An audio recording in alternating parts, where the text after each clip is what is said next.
Appu 2 finger down ಸಿಗುತ್ತೆ. Travel ಆಗೋಂಥದ್ದು ನಿಮಗೆ ಮುಂದೆನೇ ಹೋಗುತ್ತೆ ಬಾಲು. ಈ ಥರ ಫಾಸ್ಟ್ ಬಾಲರ್ ಥರ ಬ್ಯಾಕ್ ಸ್ಪಿನ್ ಈಗ ಹೋಗಲ್ಲ. ಸೊ ಇಲ್ಲಿ ಮುಂದೆ ಇದು ನ್ಯಾಷನಲ್ ಟಿವಿ ಪ್ರೆಸೆನ್ಸ್ ಗ್ರಾಮೀಣ ಕ್ರಿಕೆಟ್ ಪ್ರತಿಭೆಗಳಿಗೆ 100 ದಿನ 101 ಕ್ರಿಕೆಟ್ ಟೆಕ್ನಿಕ್. ಇವತ್ತೇನು ಕಲಿತಾ ಇದ್ದೀವಿ ಅಂದರೆ, ಇವತ್ತು ಕ್ರಿಕೆಟ್ ಟೆಕ್ನಿಕಲ್ಲಿ ನಾವು ಕಲಿತಾ ಇರೋದು ಲೆಗ್ ಸ್ಪಿನ್ನು ಅಥವಾ ರಿಸ್ಟ್ ಸ್ಪಿನ್ ಅಂತಲೂ ಕರೀತಾರೆ. ಸೊ ಇಲ್ಲಿ ರಿಸ್ಟ್ ಸ್ಪಿನ್ ಅಂತ ಏನಕ್ಕೆ ಕರೀತಾರೆ, ನಾವು ರಿಸ್ಟ್ನ ಜಾಸ್ತಿ ಯೂಸ್ ಮಾಡ್ತೀವಿ, ಫಿಂಗರು ಕಮ್ಮಿ ಯೂಸ್ ಆಗುತ್ತೆ.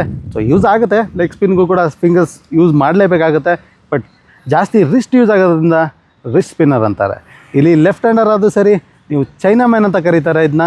ನೀವು ಇಲ್ಲಿ ಲೆಗ್ ಸ್ಪಿನ್ ಹಾಕೋದ್ರಿಂದ ಸೊ ಅದನ್ನು ಚೈನಾ ಮ್ಯಾನ್ ಅಂತಾರೆ ಲೆಫ್ಟ್ ಹ್ಯಾಂಡ್ ಬೌಲರ್ ಆದರೆ. ಸೊ ಲೆಗ್ ಸ್ಪಿನ್ನು ಅಥವಾ ರಿಸ್ಟ್ ಸ್ಪಿನ್ನು ಗ್ರಿಪ್ಪು ಹೇಗಿರಬೇಕು ಅನ್ನೋದಾದರೆ, ಇದು ಬೇಸಿಕ್ ಗ್ರಿಪ್ಪು ಹಿಂಗೆ 2 ಫಿಂಗರ್ ಅಪ್ಪು 2 ಫಿಂಗರ್ ಡೌನ್ ಸಿಗುತ್ತೆ. ತಮ್ಮು ರೆಸ್ಟಿಂಗು, ತಮ್ಮ ಯೂಸ್ ಮಾಡೋದು ಬೇಡ, ತಮ್ಮನ್ನ ಪ್ರೆಸ್ ಮಾಡೋದು ಕೂಡ ಬೇಕಾಗಲ್ಲ. ಸೊ ಇಲ್ಲಿ ನಿಮಗೆ ಟೈಟಾಗಿ ಒಳಗಡೆ ಎಳ್ಕೋಬೇಕಾಗತ್ತೆ ನಿಮಗೆ ಲೆಗ್ ಸ್ಪಿನ್ಗೆ. ಸೊ ಟೈಟಾಗಿ ಪ್ರೆಸ್ ಮಾಡಬೇಕಾಗತ್ತೆ. ಆಫ್ ಸ್ಪಿನ್ನಲ್ಲಿ ಏನಿತ್ತು, ನಿಮಗೆ 1 ಫಿಂಗರ್ ಆಪ್ಷನ್ ಇತ್ತು, ಬಟ್ ಇಲ್ಲಿ ಲೆಗ್ ಸ್ಪಿನ್ನು ನಿಮಗೆ 2 ಫಿಂಗರ್ಸ್ನ ತುಂಬ ಆ್ಯಕ್ಟಿವ್ ಆಗಿ ಯೂಸ್ ಮಾಡಬೇಕಾಗತ್ತೆ ನಮ್ಮ ಲೆಗ್ ಸ್ಪಿನ್ಗೆ.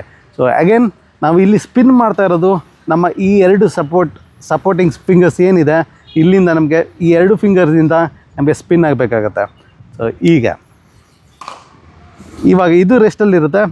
ಈಗ ನಾವು ರಿಸ್ಟು ಮತ್ತು ಫಿಂಗರ್ನ ತರ್ತಾ ಇರೋದ್ರಿಂದ ಕೆಳಗಡೆ ರೆಸ್ಟ್ ಮಾಡ್ತಾ ಇರೋವಂಥ 2 ಫಿಂಗರ್ಸ್ ಕೂಡ ಪುಷ್ ಮಾಡುತ್ತೆ ಸ್ಪಿನ್ ಮಾಡೋದಕ್ಕೆ. ಸೊ ಬಾಲ್ ಟ್ರಾವೆಲ್ ಆಗೋಂಥದ್ದು ನಿಮಗೆ ಮುಂದೆನೇ ಹೋಗುತ್ತೆ ಬಾಲು. ಈ ಥರ ಫಾಸ್ಟ್ ಬಾಲರ್ ಥರ ಬ್ಯಾಕ್ ಸ್ಪಿನ್ ಈಗ ಹೋಗಲ್ಲ. ಸೊ ಇಲ್ಲಿ ಮುಂದೆನೇ ಹೋಗುತ್ತೆ. ಸೊ ಅದಕ್ಕೆ ನಿಮಗೆ ಇಲ್ಲಿ 2 ಫಿಂಗರ್ಸ್ ಯೂಸ್ ಮಾಡ್ತಾ ಇರೋದ್ರಿಂದ, ಇಲ್ಲಿ ಕೆಳಗಡೆ ರೆಸ್ಟಲ್ಲಿರುವಂಥ 2 ಫಿಂಗರ್ಸ್ನ ಯೂಸ್ ಮಾಡ್ತಾ ಇರೋದ್ರಿಂದ ನಿಮ್ಗೆ ಆಲ್ವೇಸ್ ಯಾವಾಗಲೂ ಲೆಗ್ ಸ್ಪಿನ್ನರ್ಸು ಜಾಸ್ತಿ ಟರ್ನ್ ಮಾಡೋರೇ ಸಿಗುತ್ತಾರೆ. ಸೊ ಕಮ್ಮಿ ಸ್ಪಿನ್ ಮಾಡೋರು ಲೆಗ್ ಸ್ಪಿನ್ನರ್ಸು ತುಂಬ ಕಮ್ಮಿನೇ. ಸೊ ಜಾಸ್ತಿನೇ ಸ್ಪಿನ್ ಮಾಡ್ತಾರೆ ಲೆಗ್ ಸ್ಪಿನ್ನರ್ಸು, ಯಾಕೆಂದರೆ ಇಲ್ಲಿ ಅವರು 2 ಫಿಂಗರ್ಸ್ನ ಯೂಸ್ ಮಾಡ್ತಾರೆ. ಸೊ ಅದೇ ಆಫ್ ಸ್ಪಿನ್ನರ್ಸ್ಗೆ 1 ಫಿಂಗರ್ಸ್ ಆಪ್ಷನ್ ನಿಮಗೆ ನೆನೆ ಹೇಳ್ದಂತೆ. ಸೊ 1 ಫಿಂಗರ್ ಆಪ್ಷನ್ ಕೂಡ ಇರುತ್ತೆ. ಸೊ 2 ಫಿಂಗರಲ್ಲೇ ಸ್ಪಿನ್ ಮಾಡಿದ್ರೆ ಅವರು ಕೂಡ ಜಾಸ್ತಿ ಸ್ಪಿನ್ ಮಾಡ್ಬೋದು. ಸೊ ಇಲ್ಲಿ ಇದು ಗ್ರಿಪ್ಪು. ಸೊ ಇಲ್ಲಿ ಸ್ಪಿನ್ ಮಾಡ್ತಾ ಇರೋದು ಆ್ಯಕ್ಚುಲಿ ರಿಂಗ್ ಫಿಂಗರಲ್ಲಿ ಸ್ಪಿನ್ ಮಾಡಬೇಕು ಅಂತಾರೆ. ರಿಂಗ್ ಫಿಂಗರಿಂದನೇ ಸ್ಪಿನ್ ಆಗುತ್ತೆ ಬಾಲು. ಇಲ್ಲಿ ನಿಮಗೆ 2 ಫಿಂಗರ್ ಸಪೋರ್ಟ್ ಇದ್ದರೆ 2 ಫಿಂಗರಿಂದ ಸ್ಪಿನ್ ಮಾಡಿದ್ರೆ ಸೊ ನಿಮಗೆ ಎಕ್ಸ್ಟ್ರಾ ಎಫೆಕ್ಟಿವ್ ಆಗಿ ನಿಮ್ಮ ಬೌಲಿಂಗ್ ಆಗುತ್ತೆ ಲೆಗ್ ಸ್ಪಿನ್ನು. ಸೊ ಗ್ರಿಪ್ ಇದು ನೋಡ್ಬೋದು. ಇಲ್ಲಿ ನಿಮಗೆ 1 ಫಿಂಗರ್ ಗ್ರಿಪ್ ಇಲ್ಲ, ನಿಮಗೆ ಆಪ್ಷನ್ ಇಲ್ಲ ಸ್ಪಿನ್ ಮಾಡೋದಕ್ಕೆ. ಸೊ ಇಲ್ಲಿ ನಿಮಗೆ ಆಪ್ಷನ್ ಇರೋಂಥದ್ದು 2 ಫಿಂಗರಿಂದ ಸ್ಪಿನ್ ಮಾಡಬೇಕಾಗತ್ತೆ. ಸೊ ಈಗ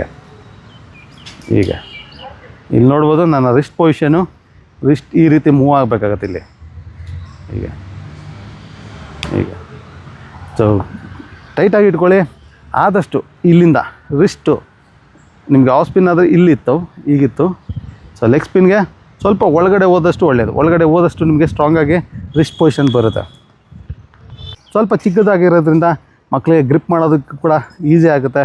ಸೊ ಇಲ್ಲಿಂದ ಟೈಟಾಗಿ ಇಟ್ಕೋಬೇಕಾಗುತ್ತೆ. ನಮಗೆ ಇಲ್ಲಿ ಆಲ್ಮೋಸ್ಟ್ ಪ್ರೆಸ್ ಮಾಡ್ದಂಗೆ ಇರುತ್ತೆ ಈ 2 ಫಿಂಗರ್ ಮೇಲೆ. ಸೊ ತಮ್ಮ ಬೇಡ, ತಮ್ಮ ಆಪ್ಷನಲ್ಲು.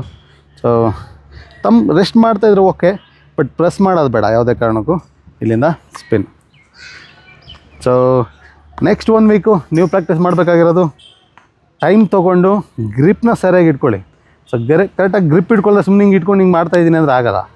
ಸೊ ಇಲ್ಲಿ ಕರೆಕ್ಟಾಗಿ ಗ್ರಿಪ್ ತೊಗೊಂಡು ತುಂಬ ಟೈಟಾಗಿ ಇಟ್ಕೊಂಡು spin.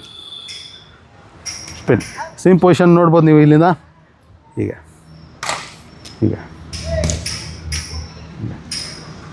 So towards slip same positions ಹೋಗ್ತಾ ಇರುತ್ತೆ. ಸಿಮ್ ಮೇಲೇ ಹೋಗ್ಬೇಕಿರುತ್ತೆ. ಸಿಮ್ ಬಾಲ್ ಇದ್ದರೆ ಒಳ್ಳೆಯದು, ಅಥವಾ ಟೆನ್ನಿಸ್ ಬಾಲ್ಗೆ ಟೇಪ್ ಹಾಕ್ಕೊಳ್ಳಿ ನಿಮಗೆ ಇನ್ಫಾರ್ಮೇಷನ್ ಪರ್ಪಸ್ಗೆ. ಸೊ ನೋಡಿದ್ರೆ ಗೊತ್ತಾಗುತ್ತೆ. ಈಗ ಸೊ ಬಾಲ್ ಈ ರೀತಿ ಫ್ಲ್ಯಾಟ್ ಹೋಗ್ಬಾರ್ದು, ಕೆಳಗಡೆ ಹೋಗ್ಬಾರ್ದು, ಮೇಲೋಗಿ ಡ್ರಾಪ್ ಆಗಬೇಕು ಬಾಲು. ನೀವು ಬಾಲ್ನ ಟ್ರೈಜೆಕ್ಟ್ರಿ ನೋಡ್ತಾ ಇದ್ರೆ ನೀವು ಬಾಲ್ ಹಿಂಗೆ ಹೋಗ್ತಾ ತಿರುಗ್ತಾ ಕೆಳಗಡೆ ಬೀಳುತ್ತೆ. ಸೊ ಹಿಂಗೆ ಹೋಗಲ್ಲ, ಆಚೆ ಹೋಗಲ್ಲ. ಈಗ ಸೊ ನನ್ನ ರಿಸ್ಟು ಈ ರೀತಿ ಮೂವ್ ಆಗುತ್ತೆ.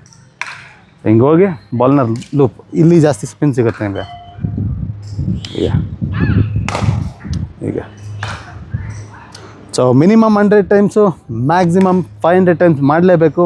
ನೀವೇನಾದ್ರು ಸೀನಿಯರ್ಸ್ ಆದರೆ ನಿಮ್ಗೆ ಇಂಪಾರ್ಟೆಂಟ್ ಇದೆ ಇದು.